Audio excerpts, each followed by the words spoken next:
What's up, everyone? Happy Sunday. Happy first weekend of Tiff 2020. You guys know me. I'm Perri, and you also know Kristy. Kristy's popped up here a lot. How you doing? I'm good. I'm sorry. We're late today because of me. I hit a small Tiff emergency, which I guess it's fun that can happen even when I'm home. That's exciting. I feel like even though we're not physically in Toronto and not technically running 20 hours a day trying to produce Tiff content, I still feel completely overwhelmed by it. Yeah, because here's the trick. We have to do all the stuff we normally have to do, minus the actual running around, but also have to still do the stuff of just being a grown-up at home. So today I had to go grocery shopping, glamorous things like that. I think that's the thing, is when you're covering it from home, you're not in the Tiff bubble, and you can't use that excuse not to do, not even just human things, like get groceries and run errands, but also I haven't been able to use it as an excuse not to do my other work for all the new releases coming out. So it's a lot at once. But the good thing is we've seen some of the biggest of the big as far as Tiff selections go. So we're going to run through a whole bunch of them right now. And we are going to start with one that you've probably heard a little bit about.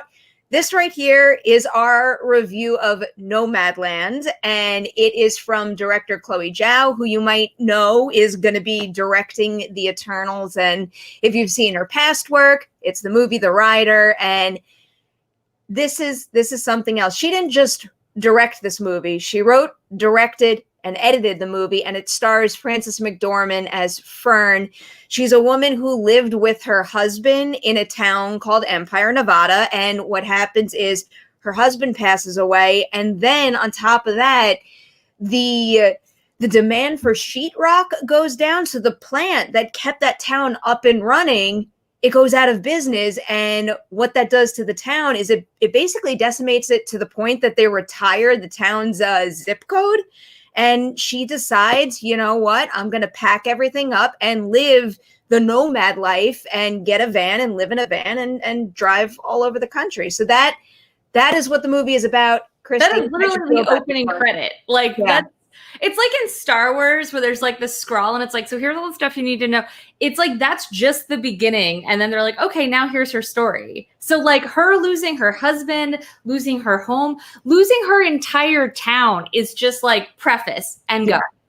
It's something else. And when you bring that up too, one of the things that I was most impressed by with this movie is that, and it's kind of similar to The Rider and the approach I've seen her take with her filmmaking thus far, is it's not even necessarily a story about getting the main character from A to Z with a clear trajectory. It's literally just about living with this person, living with the past and what was important to her, living with her current circumstances and how she's trying to work with that. And probably more important than anything, living with her in a way where just the eye of the filmmaker and the camera and the way that the story is being told isn't kind of guiding your thought process one way or the other. It's just about observing and watching kind of Fern do Fern and come to respect that.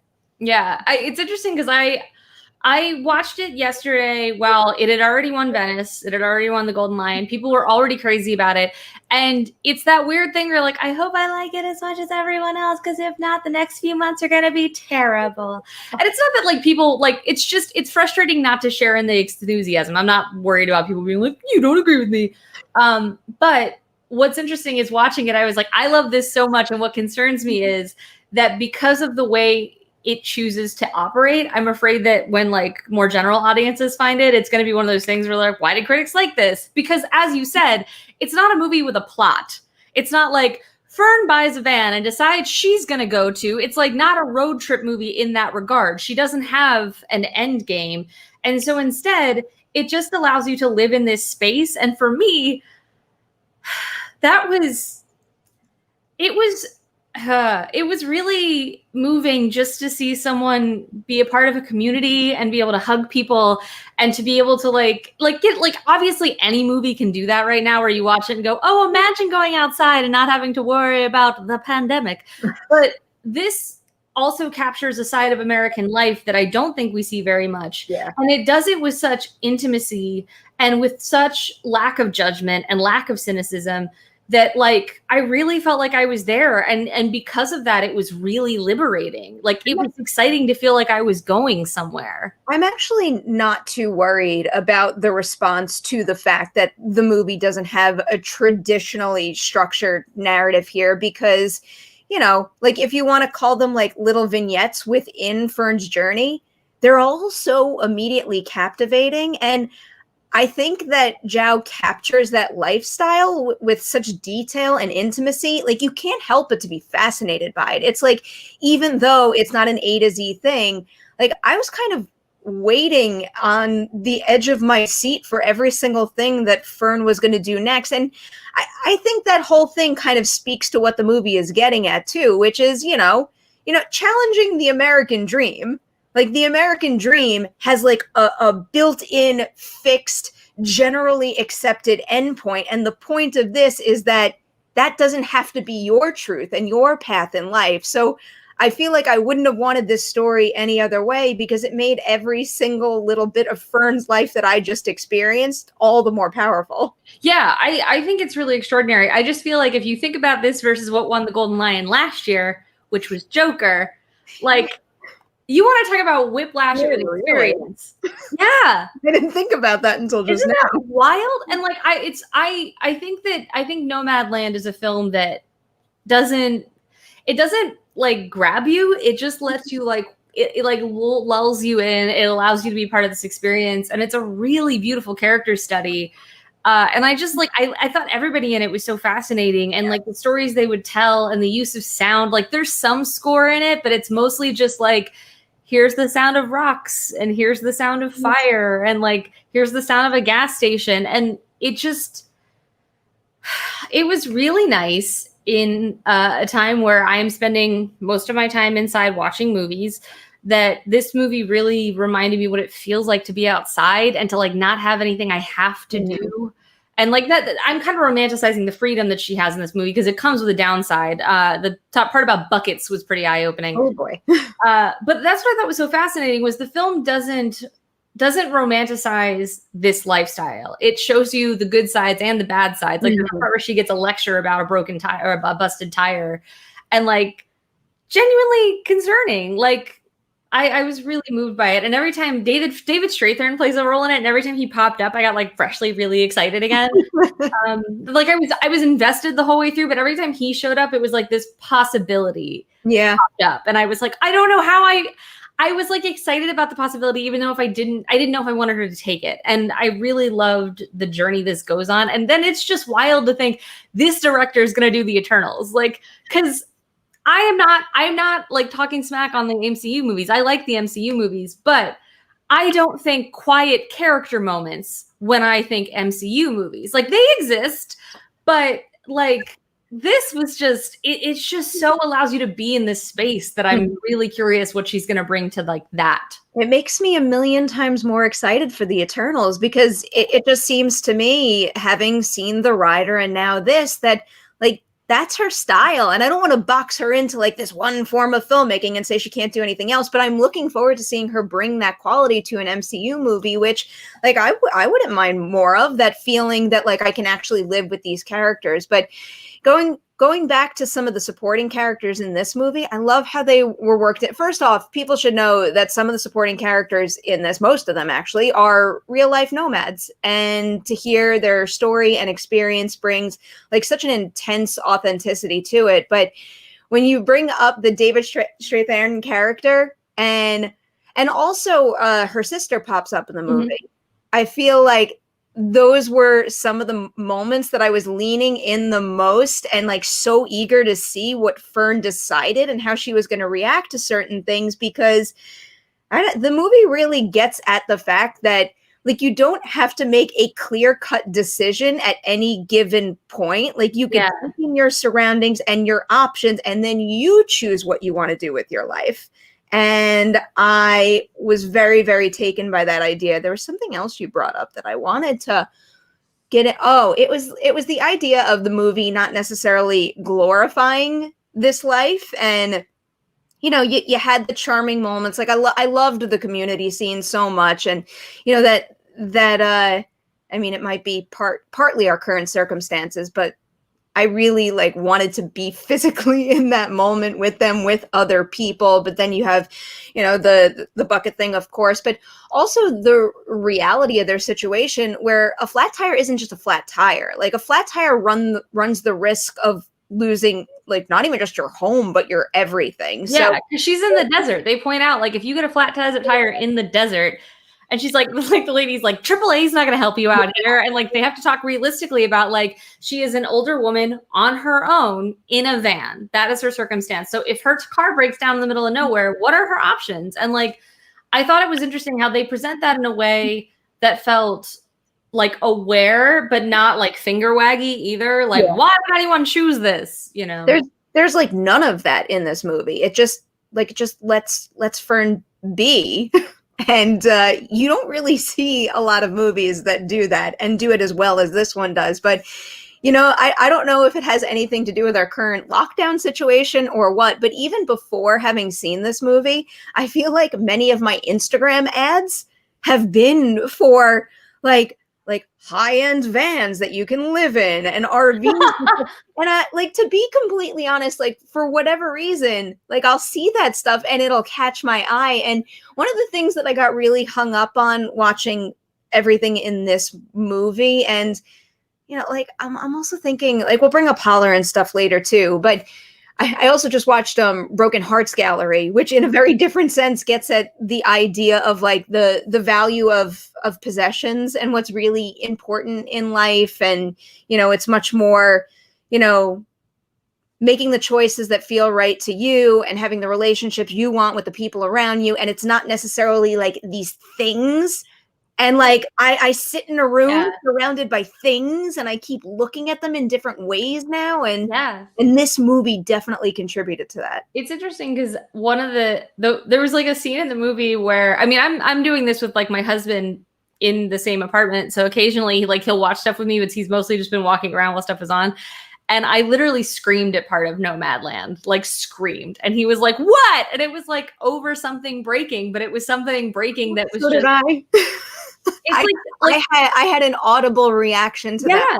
And it's like, I don't want to say what it is because it's not even like a spoiler because it's not that kind of movie, but like I want people who are watching this to be able to experience it. But it was just something small that happened, but like I could relate to that sense of like this thing carries meaning to me. Well, and that's like that is like a very, very special thing to capture in a movie when it's something like seemingly so trivial in another person's life, and just being able to not even necessarily apply that to Fern's situation, but apply that to every single person you encounter, like that feeling that this little thing that's so important to them but might mean nothing to you, to be able to reflect that in a movie that powerfully.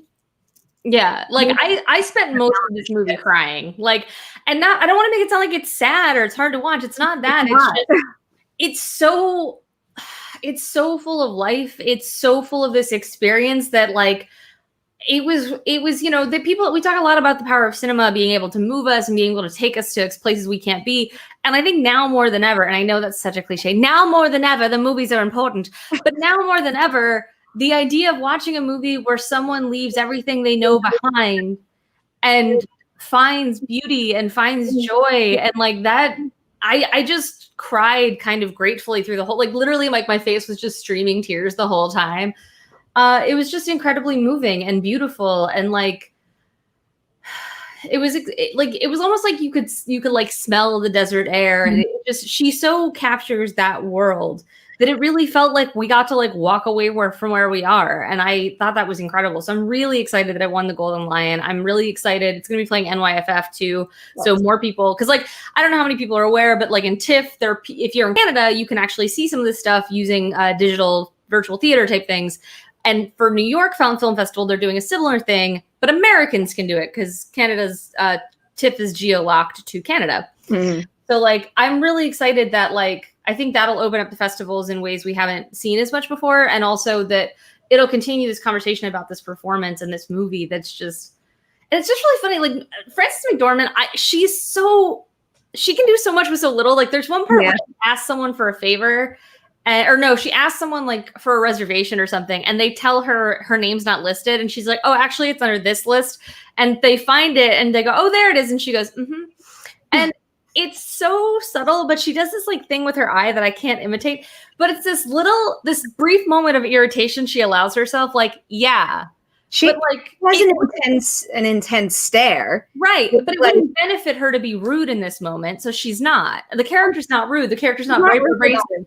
But it's like a very clear, like, and like, it was like, that was like 3 minutes in. And I was like, man, I am into this. And that's kind of the other thing. I've been watching a lot of stuff from Tiff, and some of it's really out there and some of it's, very subtle. And it's exciting to watch something like this that is so lean. Like there's like, I say there's so little to this movie, but it's one of those things that because there's so little, you get to focus on these little details that like they've put together, and it just makes for a film that really just knocked me out. Like afterwards, I just kind of had to sit quietly for a while. I think that's part of the reason why the moment that we were teasing before is so powerful, because you actually get the opportunity to sit, breathe, and take a moment to reflect on the seemingly little things that really do matter.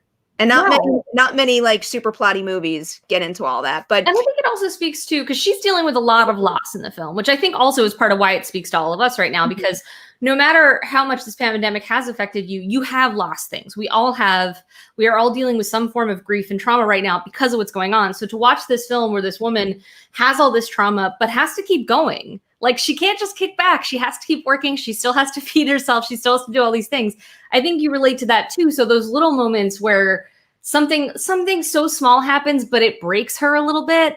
Like, I think we can connect to that too, because who amongst us has not had a good cry over something totally stupid right now? Yeah, I have frequently. That has happened. With chocolate cake. It's fine. All right, Kristy, it's time for this one. The Dewey scale. You know the rules. It's out of 5. You are allowed to use half Deweys. Where do you fall on Nomadland?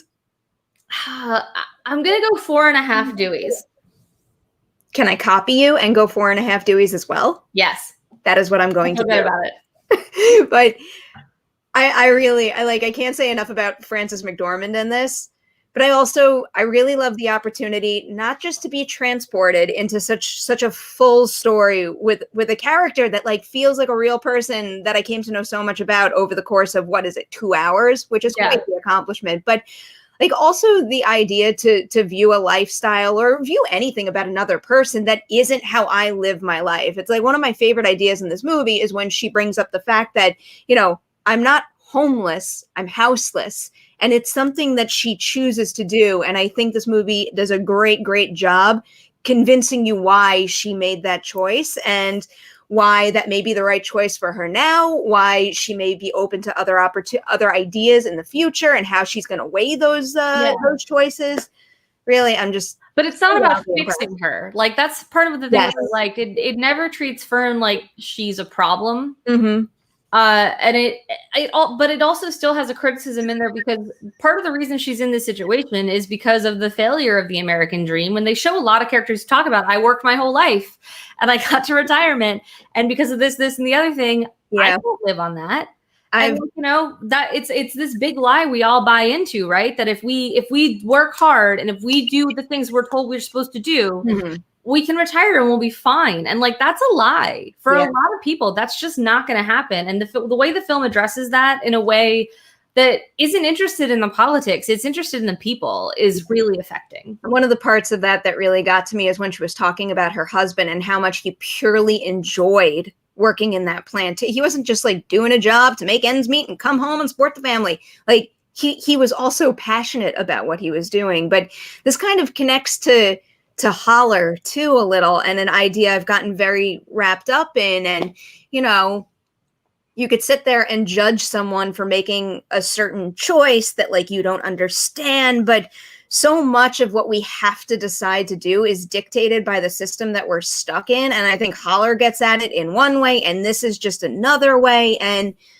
I don't know. I just like the encouragement that I'm getting from these movies to not judge and really get to live with these characters and why they make certain decisions and realize the fact that, have certain options because this system doesn't give it to them. They are boxed into a certain idea. And even though folks out there want to box Fern into the American dream and living life a certain way that other people she encounters in the movie are doing, that's not right for everybody. Right. And it's also just not possible for like that. We talked about the idea that Fern chooses to live in the van, which is true. But they also talk, both this and Holler, talk about people who don't have choices because poverty isn't a choice. Like poverty is an enormous obstacle that, especially in Holler, which we can talk more about whenever you're ready. But like in Holler, it centers on a young girl who's really smart, but has all these things going against her.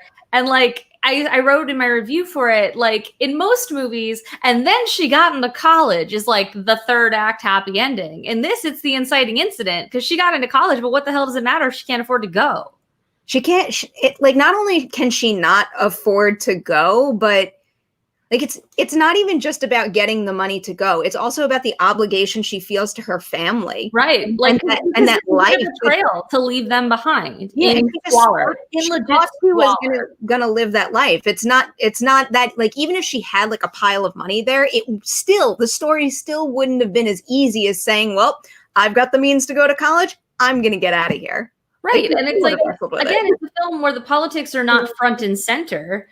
But it's more like a backdrop to like, you know, like Nomad, you have the mountains, and this, you have Trump going on and on about jobs and stuff. Like that may sound great, but that's not impacting her day-to-day life because they're closing down the factory because she's literally like stealing scrap metal to pay for like their electric bill. Like Holler, I thought was really impressive. It reminded me a lot of Deborah Granick's work where embed someone, for those who are like Deborah Granick, Winter's Bone, Leave No Trace. And she also made a really great documentary called, I think, Stray Dog.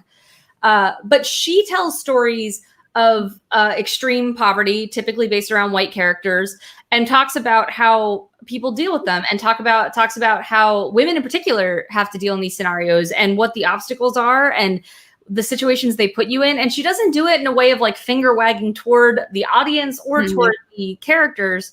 She does it in this way where, like Nomadland, we get to live with these people and see what they're experiencing. And in this, I was just so struck because the lead actress is so strong and she carries this story on her shoulders, and she's sometimes lippy because she's a teenager. Yeah. There's also times you can see her bite her tongue because she realizes saying anything's just not going to help matters. And it's hard because it's like she hates this place, but she also, this is all she knows. And she loves some of the people here. And she feels like if she leaves, is that a betrayal of them? And you feel all of that without, I might add, because this is the thing that I hate in movies, is where you have to have the scene where the character explains how they're feeling so that the audience gets it. Like Holler never does that. Never. There's no scene where she's like, listen, I do want to go to college. She never does it, but you could read it on her face from start to finish. But it's a very similar thing to Nomadland, where you see her engaging in a decision-making process like all throughout. Like it was never a clear-cut decision at any point. She's observing her surroundings and her current circumstances, and she is deciding what's best for her in the moment. But have you ever seen End of the Fucking World? I haven't. Jessica Barden is really uneasy. She is something else. She's so good in everything I've seen. I know her from like Hannah of hers and The Lobster, which are very different roles. Yeah, they are. But she's really, I'm placing bets that she's going to be like someone that just absolutely skyrockets. I said in my review, I was like, if there's any justice, we're going to see a Jennifer Lawrence style arc, which she's older than Jenny Law was when she did Winter's Bone. She's like 28, but she looks really young. Yeah. But she's great in this. She's just so good. She does. We talked about Frances McDormand and how much she can do with a fairly stoic expression. And she can do the same thing. It's really about, they allow us into their thought process and they trust the audience. And like, man, I love watching a movie where the filmmakers are like, look, you're going to hang in or you're not going to get it. And like, I appreciate that both these films take their time and they both tell a story that is not like, okay, and then they do this and they go to B, and like, it's much subtler filmmaking, and it's gutting. It's so good. they take their time, and also the directors have such like a light touch on the camera. It's less about flashy camera moves, and it's much more so about highlighting the performance and the person. But I will say, in Holler, they also do an incredibly good job just depicting the scrapping industry and the detail, and I guess the danger, not even just of taking on those more dangerous gigs as they try to make the money for college, but also, I mean, just like holding something in your hand, like the tools and stuff needed to do things like that. But one more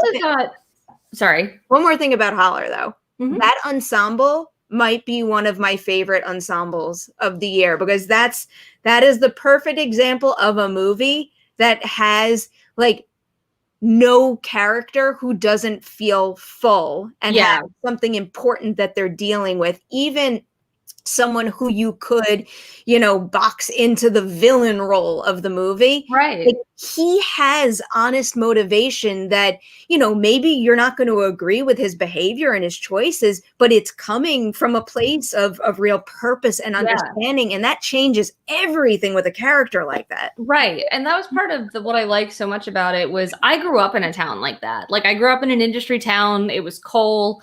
I have seen the factory shut down. I have seen what it does to the town. Like, it's wild to watch stuff like that because it literally feels like it could have been shot in my backyard. And to watch these performances, like, the people get it. The people in this movie understand. I was really especially impressed with Becky Ann Baker, who plays. We need to talk about Becky Ann Baker more. I think she got an Emmy nomination over the course of her career. She's been in a million things. Yeah. Like, we know Becky Ann Baker, but still, I feel like there's too many people out there who will see her pop up and will be like, where do I recognize her? But you recognize her from literally everything. Yeah, she's honestly like, she's like an Ann Dowd or something, where you've seen her in a million things, or like what character actress Margot Martindale. She's like that, where you've seen her in a lot of those movies playing like the older woman who's kind of sassy or whatever. But she's like the mother. She's not the mother of the main character, but she's the mother figure. And I know that woman, like the way she talked to, there's one part where she says, "Right, if you find work," and the way she said it, it's just, there's so much built into it. And it just hit me really hard. She reminded me of a bunch of women I grew up around. And like, I thought that the film captures such a real space and story that like, it's like I was sad when it ended, just like I was sad at the end of Nomadland, because I don't want my part of their journey to be over. Yeah. I want to keep following them. It occurs to me they both end similarly too, without giving too much away.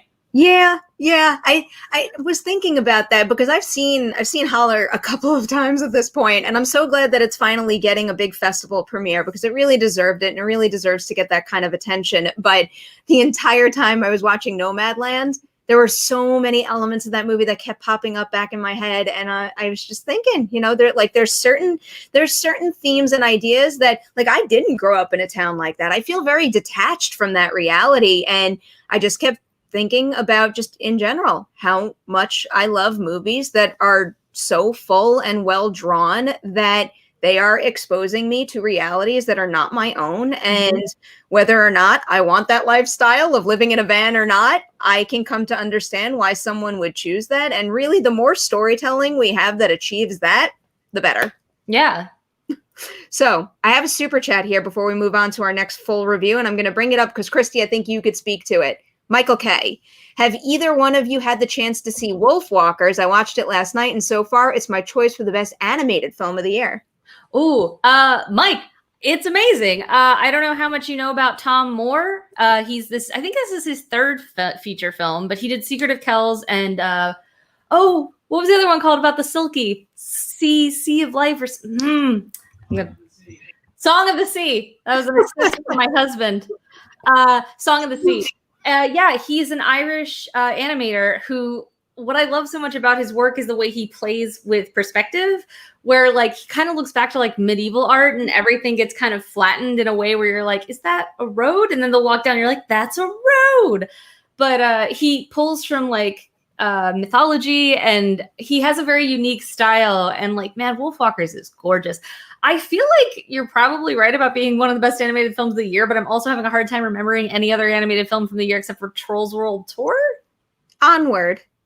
Oh, Onward came out this year. Yeah, I'd say it's better than those. It's honestly, it's got such a rich story, and it's a very different than those, because I think kids could watch this movie, but it's also like, I was really impressed because in the second act, when like typically a film's like, now we get dramatic, now the stakes are clear, now the heroes might be in danger, like he leaves them in danger for a long time. Like I was watching it and getting like really worked up, and I was like, I am not a child, but I am like it's also, he does this thing where he allows you to see the sketch marks. He leaves them. So like occasionally when the character turns her head, you can still see the line where the rest of her head would be, even though her hair has been colored over it.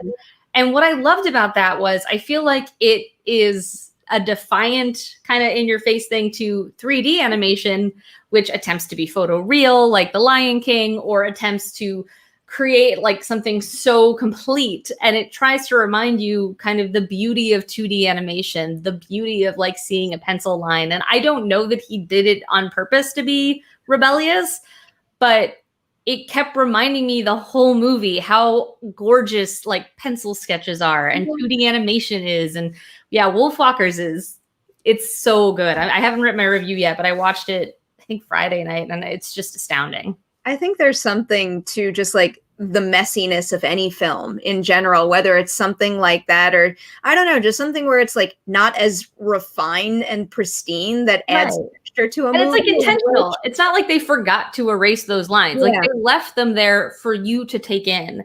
I wish more filmmakers would take risks like that, because I think more often than not they wind up enhancing what you're doing. Yeah, it's such a gorgeous movie. It honestly made me want to watch his other two like again immediately, but it is Tiff, and I have a lot of things I have to watch for work, so that'll have to wait until October, I guess.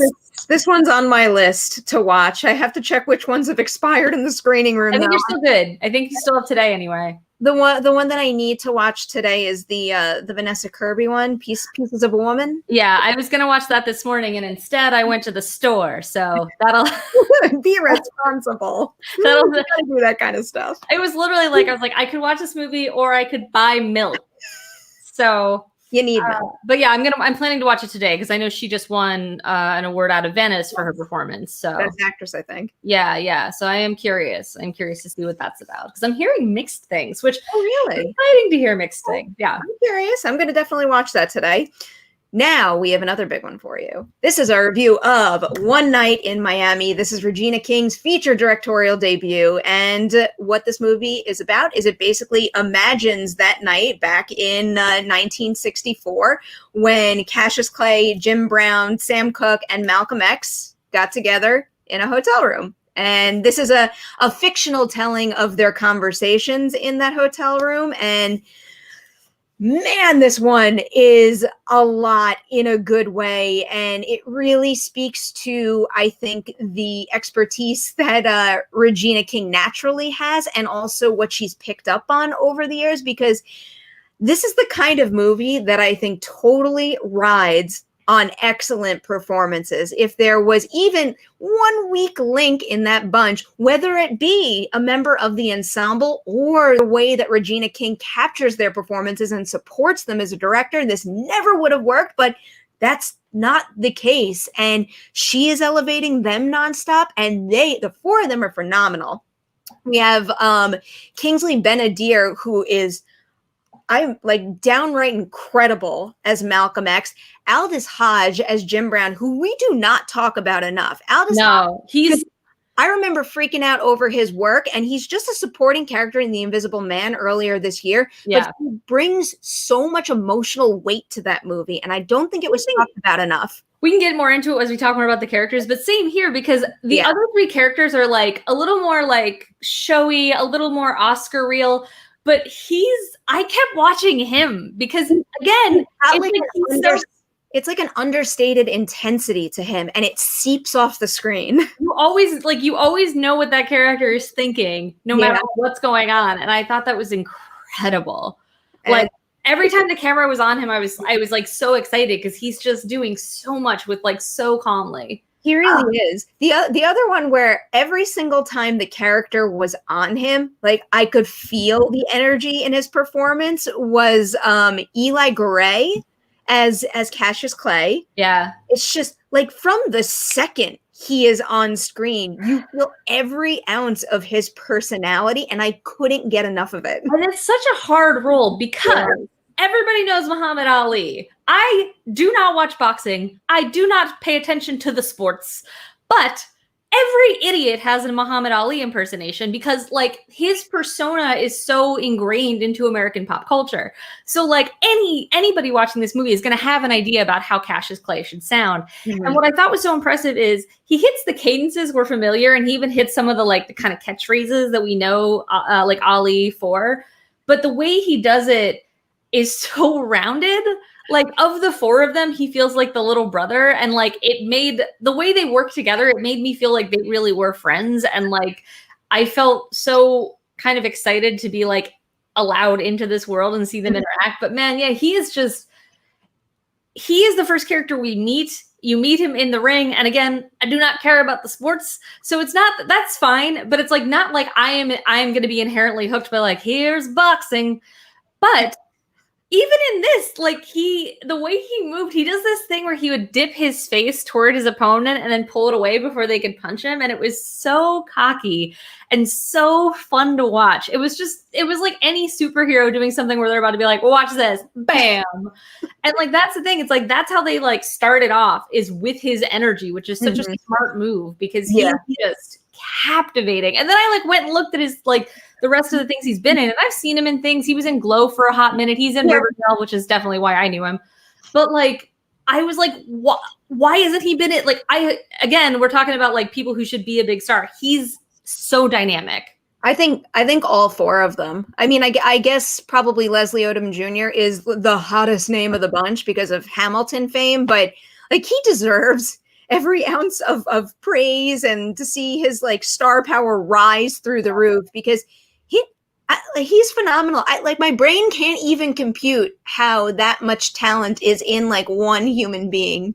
It's actually neat because they released a clip, and I think it's a really smart clip to release. It's the four of them in the hotel room, and Cassius is talking about how he's just won the heavyweight title, which is not a spoiler. It's literally how the movie starts, and he's like really like thrilled and jumping around, and then he like stops and looks at himself in the mirror, and they all get like concerned because he stops dead, and then they all rush over and they're like, what's wrong, Cassius? And he's like, I'm so pretty. And I'm like, it's so good. Like it speaks so much to like who they are as a group and how they interact with him, and then him as a character. But yeah, then Leslie Odom Jr., who I think won a Tony for Hamilton for playing Aaron Burr. So he's Sam Cooke, which again, like that's another person, like also with Malcolm X and Jim Brown, people have these like ideas of them. So then you're going into this role knowing that you have to meet what people expect or else they're going to be distracted, frankly. But then the whole point of this movie is I shouldn't say the whole point. Part of the point of this movie is to take a historical figure kind of off of that pedestal, dust them off, and remind us that they were people. Because if we are able to demystify that, then their accomplishments are not untouchable. What the good they did, the things they caused, the causes they fought for, those are more immediate and like no part of the film feels dated, even though we're talking about something that happened. Oh, not at all. Yeah, like the energy of these characters, the way King, without ever getting like, on the nose, I guess, relates it to everything going on now. Because like I'm seeing people going like, it'll really remind you of the Black Lives Matter conversation. It's like, it won't remind you of it. It's the same conversation. Yeah. It's the same thing. We're talking about this. Like I wrote in my review, which I think is on IGN now, like you watch this movie and you could very well imagine like Ray Fisher and John Boyega having this conversation. Like I was so impressed with how the film has an immediacy, because what it has working against it are historical figures that we idolize to some degree, which you've all seen biopics where they treat the subject like they've never done a thing wrong in their life. They were just chiseled from marble and they are perfect. And like that stuff's boring and I don't like it. This movie gives every character flaws, it gives them insecurities, which makes them really interesting to watch and also makes you understand who they are as people. But then on top of that, it's like inviting you into a conversation that is something that's really hard to have about what are our responsibilities. and like then on top of that, it's adapted from a one-act play. So there's the challenge of how do we take this thing that was meant to be staged in one space? And I have not seen the show, but from the way it's written, I'm assuming it was like this setting, this hotel room, boom. And like, how do we make it cinematic so it doesn't feel like we've just filmed the play? And like, I wasn't surprised. Like, I feel like if I didn't know it was based on a play, I would have suspected it was based on a play because it's so dialogue driven and because the settings are very limited.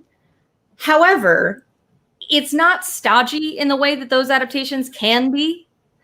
And then the other thing that's crazy, so Kemp Powers, who wrote the play and wrote the screenplay, I've seen other plays. I have not seen this play performed, but I have seen other plays where people take historical figures and they make them talk. And the trap in that is that sometimes people decide that they want certain characters to represent certain points of view. And so whether or not it makes sense for the character, they become mouthpieces and they don't feel like people anymore. You know what I mean? Like they just exist to spout catchphrases. And this film never feels that way. Never. Not for a second. Yeah. And actually, a lot of the movies that we've spoken about today do this quite well, no matter what the topic is, you know, it presents, I mean, predicament might not be the right word, but it presents like an idea about how you should behave. And then rather than give you a right or wrong answer, it dissects it and explores all the options from so many different perspectives. And to see them have that conversation together, I mean, that is very well reflective of what we're going through today. And, you know, like no matter where you are in the world or what your job is, like it can make you rethink the value of your voice and what you're supposed to be doing with the power that you have and how you can influence everyone around you. And for that reason, I think this is one of those movies where like I'm not going to be able to appreciate it and learn from it to the fullest until I've watched it 20 times. And I know that many out there will say like, you shouldn't have to watch a movie more than once to fully get it. That's not what I'm saying here. I'm saying that they're giving me such heavy ideas with such dialogue driven scenes that like I am hanging on to their every word and I want to be able to isolate and absorb their every word. And that is going to take multiple viewings. And I think the power of those words is going to continue to grow with multiple viewings. And I look forward to having that journey with this film. Yeah. And there's just so many things because I talked with this about Angie via text after we had both seen it. Which also that is like something I'm super missing from Tiff, being able to come out of the theater and then everyone gathers around and talks very whatever. I feel you on that. Yeah, but we were talking about a particular scene where three of them like play keep away from another one. And there was like a line in that I heard that she hadn't. And it's really funny because again, just speaks to these like little personal moments. It's not like a key plot point. Yeah. But it was exciting to be like, there's just so much going on character wise and like idea wise. And then what's really cool, I knew some of the things that are talked about in the film. Some of the things talked about in the film are historically accurate. And some of them, they play a little fast and loose with things.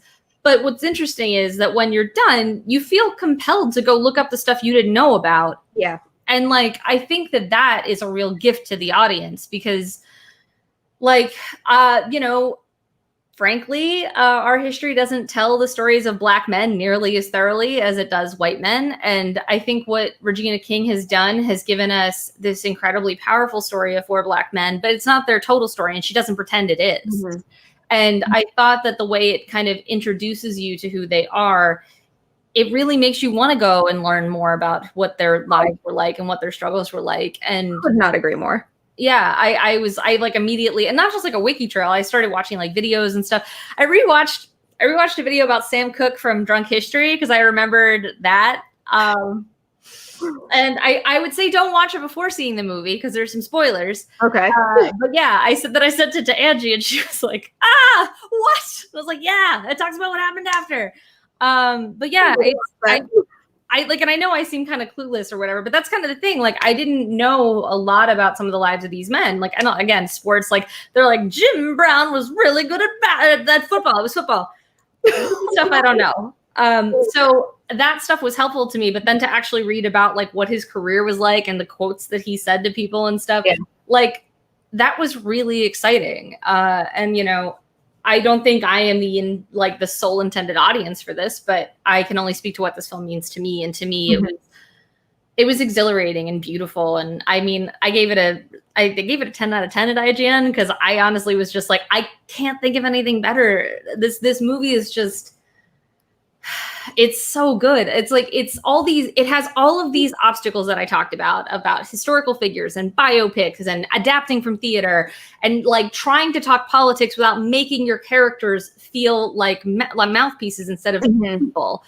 And like, King manages all of that. And, you know, it's been a part of her career for so long to speak about like Black lives and Black politics and her stuff. She's been in, you know, incredible movies like Friday, and she was both voices of the boys on Boondocks, and she was just in Watchmen, and she's been directing TV for a while. So like she's been learning all these tools, and I think it's just awesome that she's like, all right, here. And I feel like what she's presented is just uncanny. I really enjoyed the meta nature of it. And I think that's something that shows that Regina King was the director for this movie. The idea of, you know, these super famous individuals having a discussion about how to use their fame and their power. And that's what we've been watching Regina King do for years. She's using her voice for the benefit of us all. And now I think she's pouring all of that into her feature directorial debut. And, you know, we're seeing more so than ever the power of her voice. And after this, I mean, man, are we lucky to have her. And I can't wait to see how she keeps applying this to all the movies she makes after this, because there is no doubt in my mind that after One Night in Miami, she is going to have a very, very successful directing career. And I want to see her kind of swing that weight around in this industry that she's earned over the years, as well as she does here. And she's going to. I'm hoping that this conversation, because you're hearing all these, like all the reviews for this movie are, everyone loves it. Everyone thinks it's amazing. And I'm hoping that carries through award season, because it's very frustrating how you will often see movies get a lot of attention, especially movies by female directors. And then when it comes to award season, we look at the same 4 or 5 directors every year. And the crazy thing is, most of the movies that I'm thinking about right now that are enjoying being part of that conversation are female directed and or led films. Every movie we talked about today, except for Wolfwalkers, is a female directed film. Yeah. And you know what's funny? Out of everything I watched at TIFF so far, the stuff I loved, I was like, okay, so these are the things I love. These are the things I'm definitely going to write about, because I don't know how much you guys know about the process, but you see a ton of stuff you don't necessarily have enough time to write all of it. So I try to prioritize what I feel powerful about. So if I really love something or I super hate something, those kind of get priority. Everything I loved except for Wolfwalkers is directed by women. And it's like, and it wasn't like I sought out being like, I'm going to watch all the movies made by ladies. I picked the stuff that I thought looked interesting. And like, you know, another movie I really like, co-directed actually, is Violation. I'd have to look up the names. Yes. But the embargo on that one lifted today. I won't go super into detail because I feel like it's one of those films that kind of the less you know about it, the more you can kind of just experience it. But Violation is one of the few midnight movies they have this year. The other 2 are Get the Hell Out and Shadow in the Cloud, which is not getting good buzz. We'll just say that. We'll just say that and then say, maybe you want to go to look at Chloe Grace Moretz's brother's Twitter account right now. He's starting some fights. It's okay. I'm not saying anything. Yeah, don't. The embargo hasn't lifted or something. I don't know. Anyway, but no. So Violation is by Dusty Mancinelli and Madeline Sims Fewer. And it's a film about a weekend trip between 2 sisters and their husbands where something happens. And then the fallout of that. And it's being compared to like Lars Van Trier and Catherine Breillat, which I get. I wouldn't make that comparison, but it is a horror thriller in a vein that is very grounded and very harrowing. I gagged watching this movie, and like Perri, you know, I have like a pretty high tolerance. Yeah, you do. Yeah, but that's not like the point of the movie. The point of the movie is not that it's gross. The point of the movie is it's called Violation. It's all about like the trauma of the event that happens, and the way they explore it is really powerful and really upsetting stuff. So like watching that right before bed, I regret. But yeah, it's really good. I'm very excited to see. I forget if that one has, I think that one maybe has distribution, but keep an eye out for Violation. I'm going to have a review coming to Pajida this week for it, which will get more into depth and does have some spoilers because there's no way to talk about it properly. But yeah, Violation's amazing. All right, I got a good one for you. But before we get into another movie, we got to look at this comment section because there are a lot of nice folks here today. Movie Master 83. Hey, Perri and Kristy. Hello, hello. Then we have Matt, who has a real nice comment. Two very beautiful women, inside and out. You can just tell that they are also great people. My heart's going to explode. That means a lot, Matt. And I'll never compliment myself, but that is very accurate about this one right here. Oh, what? You're one of my faves. You know that. So one of my absolute favorite movies of the festival right now, I'm utterly shocked to be in the minority on. Penguin Bloom. Did you watch it? I haven't seen it because I heard you were the only one I know who liked it. So I missed this window. This isn't like a situation where, I really liked the movie. And then just some people like, I adored this movie. Like I flipped out over it. I was like one of the things that I have kind of enjoyed, especially for a movie like Penguin Bloom, is being able to, like sit in my bed and watch a movie with my cat in my lap. And that might have enhanced it a little more. Just so you guys know what it's about. It's a true story about a woman who is vacationing in Thailand with her family, and they're just like casually going up to a roof to look at the view, and she leans on a banister that the wood kind of rotted away, and she falls, and she winds up paralyzed for the bottom 2/3 of her body, and Naomi Watts plays her, and the movie is about, not just about the very extreme road to recovery that she faces, but also how the incident affects her family. And I was so moved by this movie. I was very literally in a puddle of tears, but good tears by the end of it. And I think it's something where I very much appreciate the Bloom family sharing their story with the world, because especially right now, like we're in a position where like everything seems doom and gloom and hopeless. And this is a movie that I don't think sugarcoats the hopelessness of her situation and how this family felt, and does not give you an easy answer, but it does show you that, a family and a family's love for one another can help you overcome just about anything. But one of the big criticisms I've seen for the movie, which I just wholly disagree with, is the fact that it's like a cookie cutter, heartening version of the story.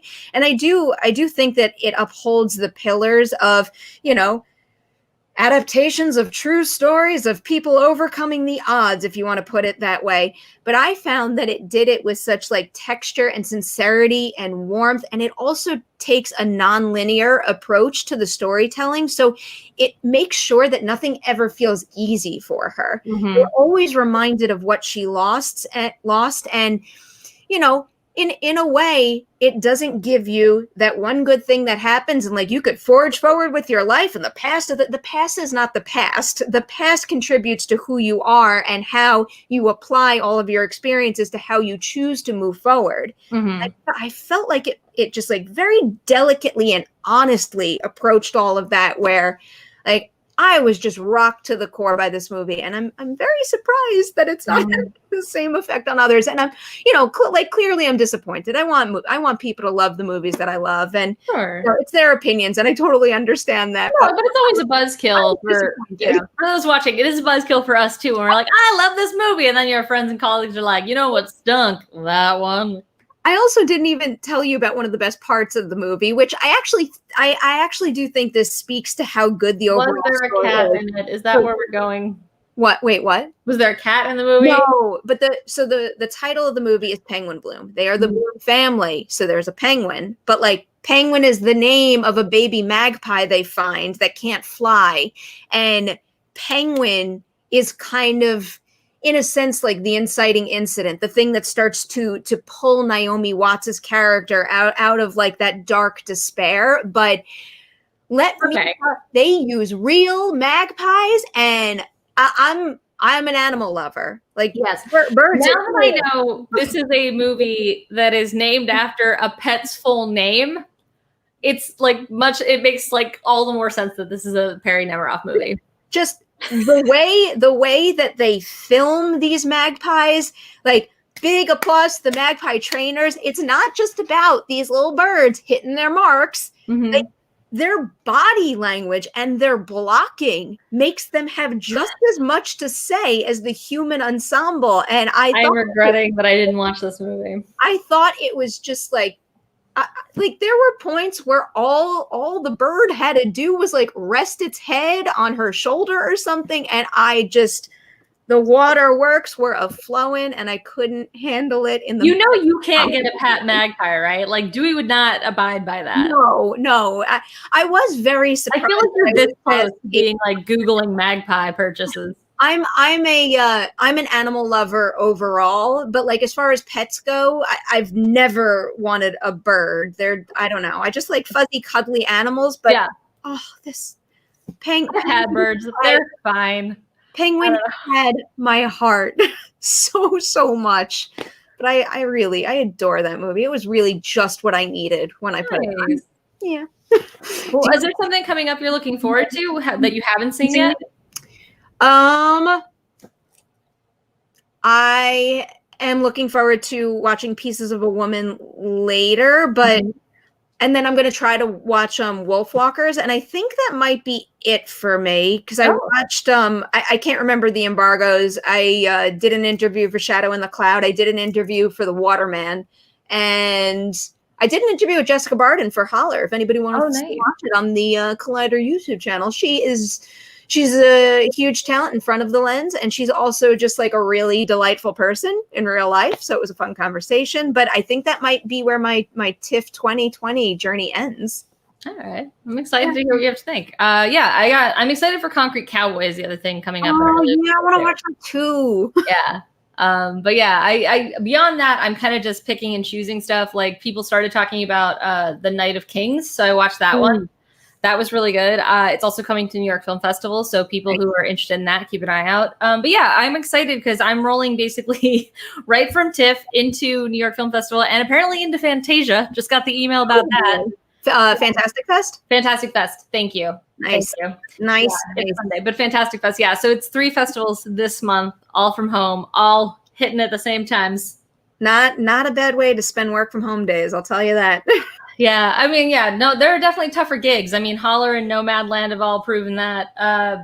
Yeah, it's one of those days, like at the end of the day, where my brain is just fried and I can't think of words anymore. So last night, I let my husband pick what to watch while we ate dinner, and he picked Priest, and then he kept talking about it. He's like, "Wait, but this part doesn't make sense." This part, I was like, "Oh, I can't contribute to this. I'm done." Probably not the movie that I would have queued up, but Zach, you do you. Yeah. I mean, to be fair, it was very fun to watch that while eating dinner, but he kept asking me questions about it. I was like, oh, I have no idea. I can't. I also have a lot of like new releases that I have to cover this week too. It's like Ratched starts this week. Yeah. I'm going to have a review of that tomorrow for everybody. Antebellum comes out on Friday. Have you seen Antebellum? I have.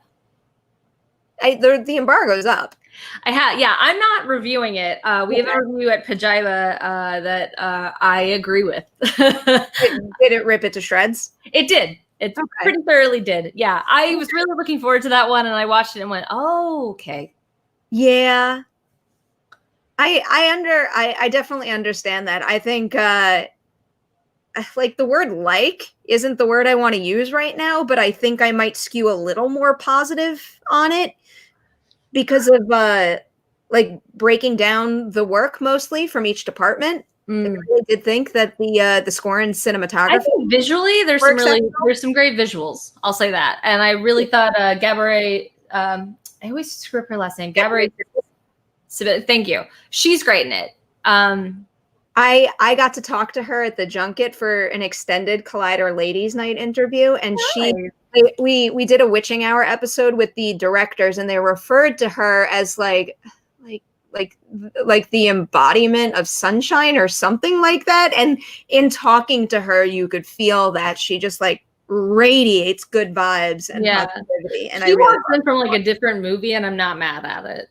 No, that was one of my favorite parts of the movie. Yeah, I think that part's intentional. I think she is supposed to present like a totally different part of the film. Oh, absolutely. But I'm not big on Antebellum. I do very much get it.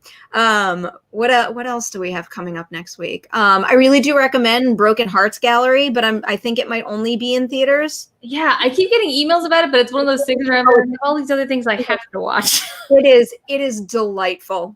It's just like a real happy, feel-good romantic comedy with sweet performances, and like the comedic timing on display in that movie is just. I'll always pronounce her name wrong. Geraldine Nathan. It's like that would be phonetically, but I know. Yeah, I'm not. I have to look it up because I'm terrible with name pronunciations. When I always have to look them up. Her comedic sensibilities, though, are like on another level. Like you hear her timing and her intonation throughout the movie, and then the two who play her friends, like they're back and forth. I could have watched an entire movie just with the three of them. Right. Yeah. It was on like it was supposed to come out in like July or something, and I was like all set up to watch it then, and then I didn't because it didn't come out, and then they were like, "How about now?" And I'm like, 3 film festivals.